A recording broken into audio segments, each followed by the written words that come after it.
Hello, fellow booktubers. John from Toronto here. I was tagged for children's books, things like that. I don't have an actual title, but um, I do have the questions here. I was tagged by Renee over at Beyond Books, and so this is going to be my response, I guess, to these questions. So here we go. Number one asks, were you a big reader as a child? Yes, I was. Not really that big of a reader now, but I'm trying to get more into it. Most of my reading is done for school, you know. So that's and now that I'm semi-retired, hopefully I have more time to do some personal reading. Uh, Number two asks, did your parents read to you? If so, what? Um, I remember my mother read to me. Probably my father did once or twice as well. Um, but mother was a housewife, and I remember during the day she would sometimes walk us all the way over to the library, and she introduced me to things like Curious George and things like that.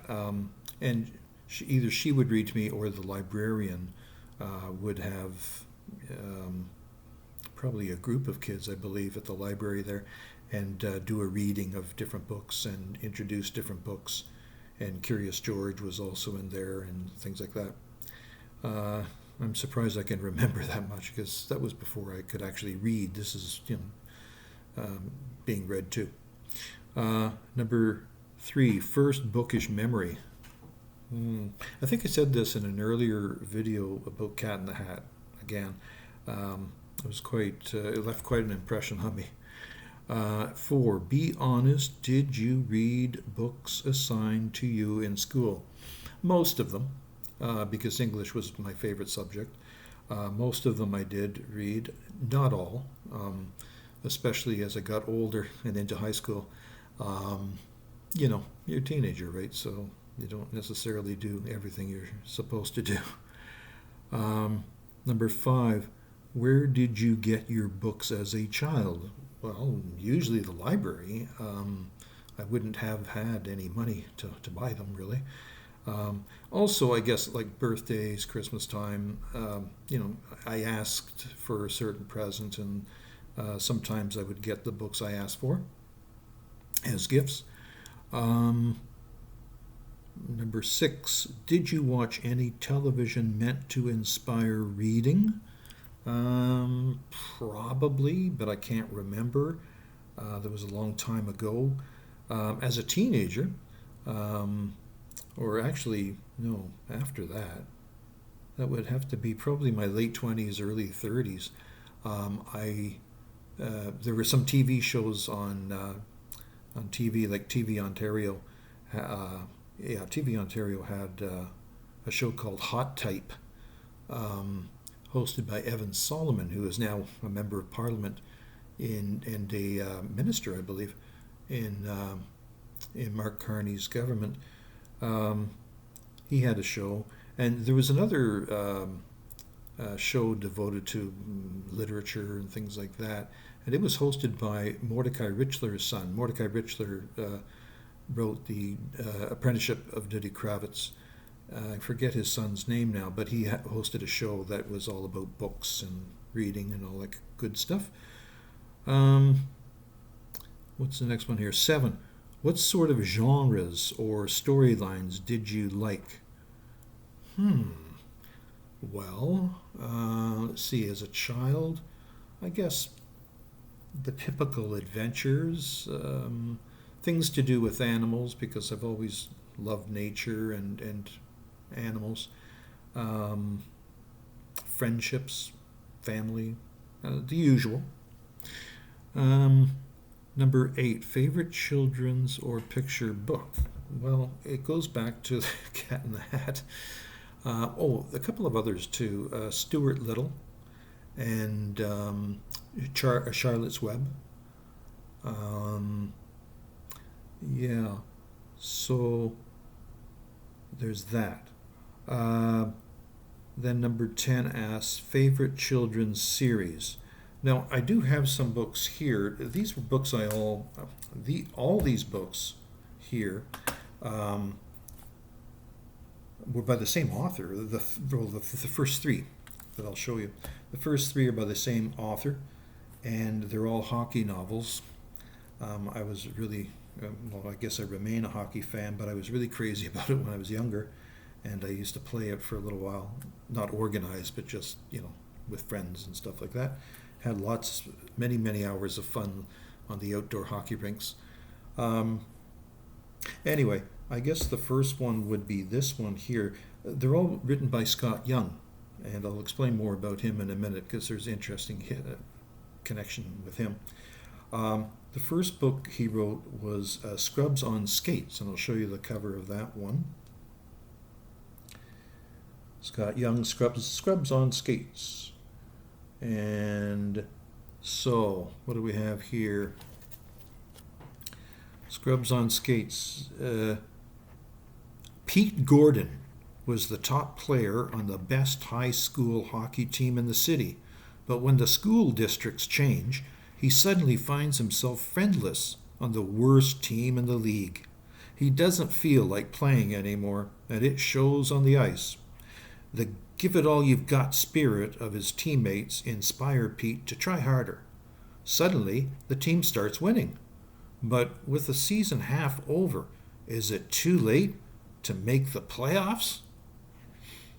And so it says here it's an exciting story about winning hockey games and friends. And, oh gosh, I used to love these books when I was a kid. I tell you, I've since bought these books, I think on Amazon or somewhere, just for old time's sake, I guess. The next one by Scott Young is Boy on Defense. And of course, there we've got some hockey action in this one too.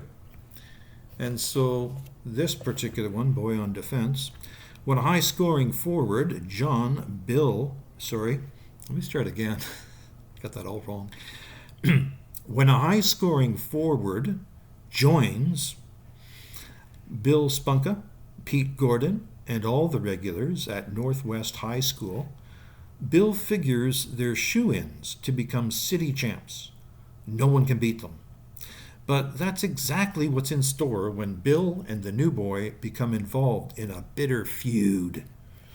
Boy on Defense is an exciting story that shows that it takes more than talent to make a team work, and that's all they have on that one.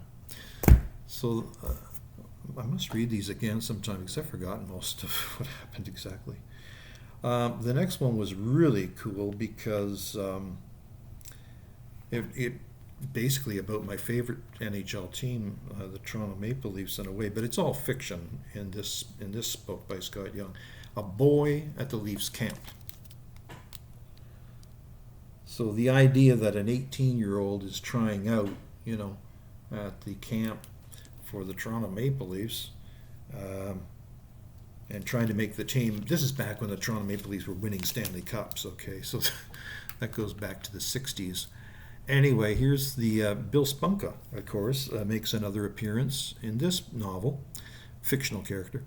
Bill Spunka with the Toronto Maple Leafs, to a boy who only a few years before had taken his first struggling steps on skates. It seemed too good to be true. He was a late starter. Yet here he was, 1,000 miles from home, training at the Leafs camp. A rookie with only 100-to-1 chance of making the big team. Bill stepped out on the ice with the most famous men in hockey. On that ice, Bill Spunka was awkward but determined. Watching his powerhouse style convinced the Leafs coach to keep Spunka at the camp after the first rookies were sent home. Off-the-ice life at the training camp had some unexpected complications. Benny Moore, a good young hockey player with a bad temper, clashed with Bill, and sports writers haunting the camp built the hard checking of the two boys into stories of a blood feud. Battling under the pressure of publicity and guilty feelings, Bill Spunka faced his toughest test in hockey. how he proved himself worthy of staying in the game during the final exhibition match is a thrilling finish to an authentic story of the road to big league hockey. So there you go. And at the back, you can see the author finally for all these books. Oh, a little shiny there. There, that's a little bit better there. I'll just read that out for you. So the author here, a daily columnist for the Toronto's Globe and Mail newspaper, Scott Young is also the author of short stories that have been appearing for many years in leading Canadian and American magazines. In addition to his hockey books, he has written the popular mystery adventure story The Clue of the Dead Duck and a novel, The Flood. I've heard of neither of these. And is co-author of HMCS, the story of Canada's Navy in World War II. And little side story, Canada's Navy at the end of World War II was the fourth largest in the world. It's not so big now. Anyway, let's see here. Here is another old book. Great Hockey Players series. I've held on to this for a long time. And here we have two great players. Well, this is on Red Kelly, because he had red hair. I forget what his first name is. And behind him is Dave Keon, my favorite hockey player of all time, who later became a captain of the Toronto Maple Leafs. I can't remember if Red Kelly was ever a captain of the Leafs, but Red Kelly did coach the Toronto Maple Leafs for about 4 or 5 seasons, I believe. And he was a great hockey player. It doesn't say too much here about him actually, but it does have some interesting illustrations. The famous scene, of course, of playing a little bit of shinny on the ice, hockey. And there he is in bed, I guess, dreaming of stardom, which would later come to, you can see the red hair there. These are all, drawings. So it's kind of interesting. And here he is having breakfast. And so these are all hand-drawn and interesting. Old book that's somehow holding together. I don't know how. This must date back. Actually, it says 1971, so in my books that's not too long ago. But I guess it was actually. Yeah. So my favorite children's series, to make a long story even longer, is Scott Young's series of 3 novels, each with Bill Spunka as the main hero protagonist. So that's about it. I really don't know who I would tag with this particular video. Anybody that wants to do the same one, there you go. If you want the questions, you can maybe email me. And yeah, so that's about it, I think. I haven't got anything else for today. So I'll wish you all the very best, and I hope your day is going well. And if not, I hope it gets better. Thank you very much, folks, and have a wonderful rest of the day.